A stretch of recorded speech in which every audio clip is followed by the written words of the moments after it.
নমস্কার, আমি রিঙ্কু। আমার এই ছোট্ট চ্যানেলের সমস্ত বন্ধুদের জানাই সাদর আমন্ত্রণ। আশা করছি যে যেখান থেকে আজকের ব্লগখানি দেখছো তোমরা বেশ ভালো আছো। আজ তোমাদের সাথে একটু অন্যরকম ব্লগ শেয়ার করতে চলে এলাম। তার সাথে দু রকম রান্নার রেসিপি থাকবে।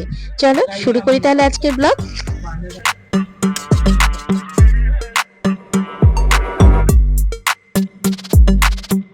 আজ তোমাদের সাথে যে দিনটা শেয়ার করতে এলাম সেটা আমার কাছে খুবই গুরুত্বপূর্ণ একটা দিন, অর্থাৎ 14ই মে, আমার ছেলের জন্মদিন। সেই জন্মদিনের ব্লগটা তোমাদের সাথে শেয়ার করতে চলে এলাম। যদিও ব্লগটা দিতে একটু দেরি হয়ে গেল, তবু সেটাকে একটু অ্যাডজাস্ট করে নিও। আর আমার একটা বিশেষ দিনটা সেটা তোমাদের সাথে শেয়ার করব না, সেটা কি হয়? এই দেখো, সকালবেলা ঘুম থেকে উঠে বাসি সমস্ত কাজকর্ম সেরে এবং হাজবেন্ডের জন্য টিফিন দিয়ে তাকে অফিসে পাঠিয়ে দিয়েছি। আজ আমি ছুটি নিয়েছি। আসলে কি বলতো, সব সময় তো অফিস আর নিজের যেগুলো ডেইলি রেগুলারের দায়িত্ব থাকে সেই দায়িত্ব পালন করে অফিসে চলে যাই। আজ আমার ছেলের যে জন্মদিন, সেই দিনটা ওর পাশে না থাকলে তো ওর মনটা খারাপ হয়ে যাবে। তাই ওর জন্য আজকের দিনটা ছুটি নিয়েছি। যদিও আমার হাজবেন্ড বলেছে আজ একটু তাড়াতাড়ি অফিস থেকে বাড়ি চলে আসবে, সেই অপেক্ষায় রইলাম। চলো কি কি কাজকর্ম করলাম ইতিমধ্যে তোমাদের সাথে একটু শেয়ার করি। সকালবেলা হাজবেন্ডকে রুটি আর সুজি করে দিয়েছি, তারপর নিজেরাও চা খেলাম। এরপরে এসেছি রান্না বান্নায়। আর দেওয়ার তো অফিসে যাবে, সেই কারণে এক কড়াইতে মাছের ঝোল করছি। এটা আলু টমেটো দিয়ে ঝোলটা করব। আর অন্যদিকে পায়েস বসিয়ে দিয়েছিলাম। এই পায়েসটা কিন্তু আমার মায়ের কাছ থেকেই শেখা। আমি অবশ্য খুব একটা পায়েস করতে পারতাম না, ইদানিং মায়ের কাছ থেকে শিখেছি। আর তাছাড়াও যেন আমার হাজবেন্ড খুব ভালো পায়েস বানায়। চলো আর কি কি রান্না করলাম সেটা একটু শেয়ার করি। 5 রকমের ভাজা। আজকের দিনটা যা যা আমার ছেলে খেতে ভালোবাসে তাই রান্না করছি। যেমন ও বেগুন ভাজা, পটল ভাজা, ভেন্ডি ভাজা, আলু ভাজা এগুলো খেতে খুব ভালোবাসে। আর কাটাপোনা মাছটাই বেশি ভালো খায়, তো সেটা দিয়ে টমেটো আলু দিয়ে একটু রসার মতন করলাম বা ঝালের মতন করলাম। তারপর ওর জন্য একটু চাটনিও করলাম। আর এদিকে চলে এসেছি, আজকে একটু ইলিশ মাছ রেখে দিয়েছিলাম। কিছুদিন আগেই ইলিশ মাছ এনেছিল, সেখান থেকে 3 পিস ওর জন্য সরিয়ে রেখেছিলাম। তো সেটা দিয়ে করব আজ দই ইলিশ। চলো এই রেসিপিটা তোমাদের সাথে শেয়ার করি। এখানে আমি প্রথমে মাছটাকে নুন, হলুদ এবং লঙ্কার গুঁড়ো এবং সামান্য তেল দিয়ে ম্যারিনেট করে রেখেছিলাম। আর তারপরে একটা মশলা গুলিয়ে রেখেছি, তার মধ্যে জিরের গুঁড়ো, লঙ্কার গুঁড়ো, হলুদ গুঁড়ো আর একটু মিষ্টি এই দিয়ে ওটাকে ভিজিয়ে রেখেছি। আর তারপর দই, কাঁচা লঙ্কা, নুন এবং মিষ্টি দিয়ে মিক্সির গ্রাইন্ডারে একটু পেস্ট করে নিলাম। তারপর কড়াতে তেল দিয়ে তাতে জিরে, শুকনো লঙ্কা এবং তেজপাতা ফোড়ন দিয়ে যে মশলাটা গুলিয়ে রেখেছিলাম সেটা দিয়ে দিয়েছি। এবং তারপর সেই মশলাটা যেই ভালো করে কষিয়ে তার মধ্যে মাছগুলো যেটা ম্যারিনেট করে রেখেছিলাম সেটা দিয়ে দিলাম। এরপরে দইয়ের যে মিশ্রণটা রেডি করে রেখেছিলাম সেটাও দিলাম। এরপর পর্যাপ্ত পরিমাণে ঝোল দিয়ে ও কাঁচা লঙ্কা দিয়ে তৈরি হয়ে গেল আমার দই ইলিশ। মোটামুটি আমার 12টার মধ্যে সমস্ত রান্না কমপ্লিট। আর তারপর শাশুড়ি মা ওদিকে ঠাকুর পুজো দিচ্ছে। আমি বললাম চলো আজ গোপালকে আমি স্নান করাবো। আজকে এক ভাইয়ের জন্মদিন, আরেক ভাইকে কি না স্নান করালে হয়? তো ভাবলাম চলো আমি আমার গোপুসোনাকে আমার মনের মতন করে স্নান করাই। প্রথমে গোপুসোনাকে দুধ দিয়ে জল দিয়ে বেশ ভালো করে স্নান করে নিলাম। এই জলের মধ্যে কিন্তু অগ্রও দিয়ে দিয়েছিলাম, একটু ঘি একটু মধু সবটা দিলাম। তারপর আবার ভালো জল দিয়ে ভালো করে স্নান করিয়ে দিলাম। এরপর মুছিয়ে একটু অঙ্গরাজ করাবো। চলো কি ড্রেস আজকে আমার গোপাল সোনা পরে সেটাও তোমাদেরকে শেয়ার করব। এবং সেই ড্রেসে আমার গোপাল সোনাকে কেমন লাগছে সেটা কিন্তু অবশ্যই তোমরা কমেন্ট করবে। চলো আমার নীলের একটা দুষ্টুমির গল্প তোমাদের সাথে শেয়ার করি। ছোটবেলায় তখন ওর মাত্র 3 বছর বয়স, সেই সময় ও ঘরে আছে, বলছে মামি একটু ড্রয়িং করবো। আমি বলি হ্যাঁ করো, তোমার খাতাপত্র যা আছে সব নিয়ে তুমি ড্রয়িং করো। সে ড্রয়িং করতে গিয়ে সে খাতাটার মধ্যে বিছানায় বসে রং করছে এবং ওর ইচ্ছে হয়েছে ওয়াটার কালার করবে। কিন্তু আমার ঘরে সেরকম ওয়াটার কালার ওর থেকে দূরে দূরেই সরিয়ে রাখি, কখন কি নষ্ট করবে। সে কি করেছে, ড্রেসিং টেবিল থেকে আমার আলতার শিশি নিয়ে ওর খাতার মধ্যে পুরো ঢেলে দিয়েছে। ঢেলে নাকি ও রং করছে। ব্যাস এই তো বিছানার মধ্যে বসে করেছে, আমার চাদরটা পুরো কালার হয়ে গেছে। এরকমটাই দুষ্টুমি করতো। হ্যাঁ, জিনিস খুব একটা নষ্ট করতো না, সেটাকে ও ঠিকঠাকই রাখতো। যদিও নষ্ট করতো, ওর নিজের জিনিসটাকেই নষ্ট করতো, মানে ওই খেলনাগুলোকে। সেটাকে ভেঙে দেখবে সেটা কেমন আছে না আছে এইগুলোই করতো। সত্যি আজকে সেই ছোটবেলার কথাগুলো মনে পড়লে অনেকটা হাসি পেয়ে যাচ্ছে। কি ছিল আর এখন কি হয়েছে। এখন নিজের জগৎ তৈরি হয়েছে, নিজের স্বপ্ন পূরণের জন্য ছুটে চলেছে। যাই হোক, তোমরা সকলে মিলে সবাই আশীর্বাদ করো আমার ছেলে যেন ওর স্বপ্নগুলো পূরণ করতে পারে। এটাই আমার ইচ্ছে। আর এদিকে চলো, ওর জন্য দুপুরের লাঞ্চটা একদম সুন্দর করে সাজিয়ে দিয়েছি। মাছ ভাজা, পটল ভাজা, ভেন্ডি ভাজা, বেগুন ভাজা ও আলু ভাজা।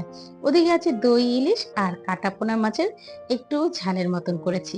লাস্টে ঘি, কাঁচা লঙ্কা, নুন। আর ওদিকে লাস্টে আছে চাটনি আর পায়েস। এই ছিল আজকে দুপুরের ওর খাবারের মেনু, যেগুলো প্রত্যেকটাই ও খুব ভালোবাসে এবং খুব তৃপ্তি করে খায়।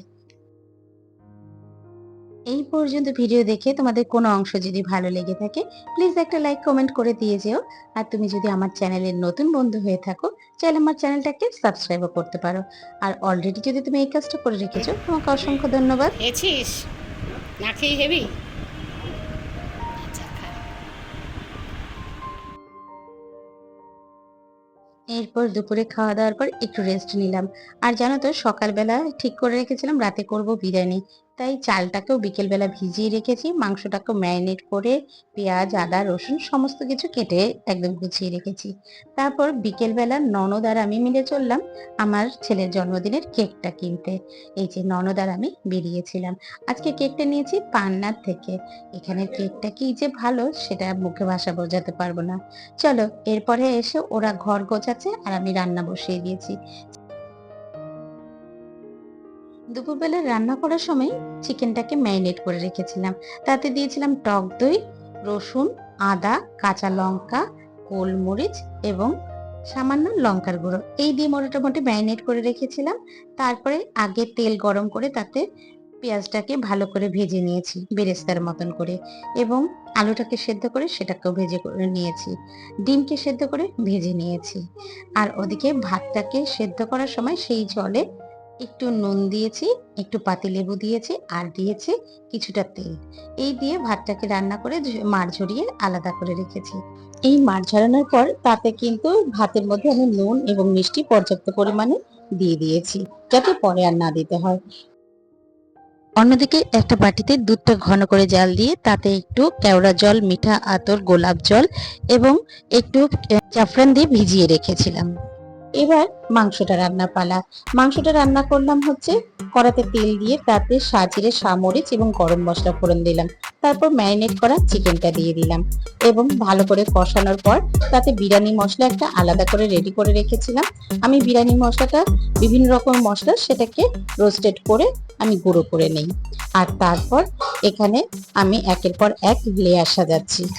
এই লেয়ারটা সবাই মোটামুটি সাজাতে পারে, সেটা আর বললাম না। যাই হোক, চলো, এদিকে আমার হাজবেন্ডও চলে এসেছে এবং ঘর বাড়িও বেশ সুন্দর করে ওরা সাজিয়ে নিয়েছে।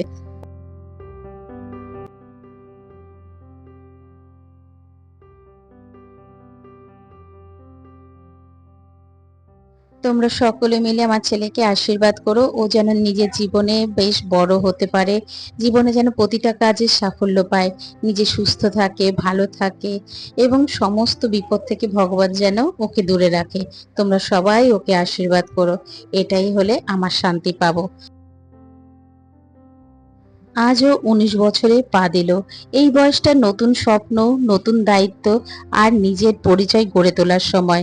আমি চাই ও সব সময়ের জন্য ভালো মানুষ হিসেবে তৈরি হোক, নিজের লক্ষ্য পূরণ করুক, জীবনে সব সময় সুখে থাকুক। আজকের এই দিনটা আমার কাছে ভীষণ প্রিয় দিন। ও অপেক্ষা করে থাকে কবে ওর এই দিনটা আসবে। যাই হোক, শুভ জন্মদিন বাবু। তুমি খুব ভালো থাকো, খুব হাসি খুশি থাকো। তুমি নিজের উপর বিশ্বাস রেখো, জীবনের প্রতিটা চ্যালেঞ্জের সাহসের সাথে মোকাবেলা করো। আর মনে রাখবে, মা তোমার সব সময় পাশে আছে। ইভেন বাবাকেও তোমার পাশে পাবে। কেক কাটার পর সমস্ত আমরা বড়রা যারা যারা আছি, আমার শাশুড়ি মা, আমার ননদ, আমি, ইভেন আমার হাজবেন্ড, আমার নন্দাই এবং আমার দেওর প্রত্যেকেই আশীর্বাদ করলো। আজ শুধু যেন ওর ছোটবেলার কথাগুলোই আমার মনে পড়ছে। যখন প্রথম স্কুলে ভর্তি করি, সেই সময় না স্কুলে যাওয়ার সময় শুধু কান্না করতো। ভেতরে ম্যামরা কত কিছু দেখিয়ে ওকে ভুলিয়ে রাখতো, কিন্তু সে কি ভোলার ছেলে। কাঁদতে কাঁদতে কোনো সময় বমি করে দিত, কোনো সময় মা মা করে চেঁচাতো। আমি বাইরে বসে খুব কষ্ট পেতাম। যাই হোক, এই কথাগুলো আজকে খুব মনে পড়ছে। দেখতে দেখতে ও কিন্তু আজ বড় হয়ে গেল। দুদিন বাদে স্কুলের থেকে কলেজের দিকে ছুটবে, এটাই আশায় রয়েছি।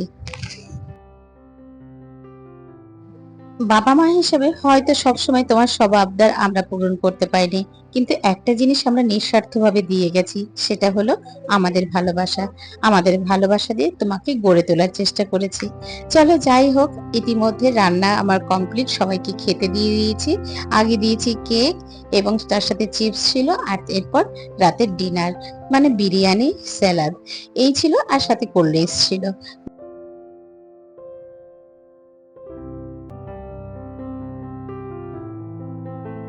বেশ, আজকের ব্লগটা এখানে শেষ করলাম। ভালো থেকো, সুস্থ থেকো। তোমাদের সাথে আবারও নতুন ব্লগ নিয়ে, নতুন কোনো কন্টেন্ট নিয়ে অবশ্যই গল্প হবে। তোমরা অনেক ভালো থেকো, সুস্থ থেকো।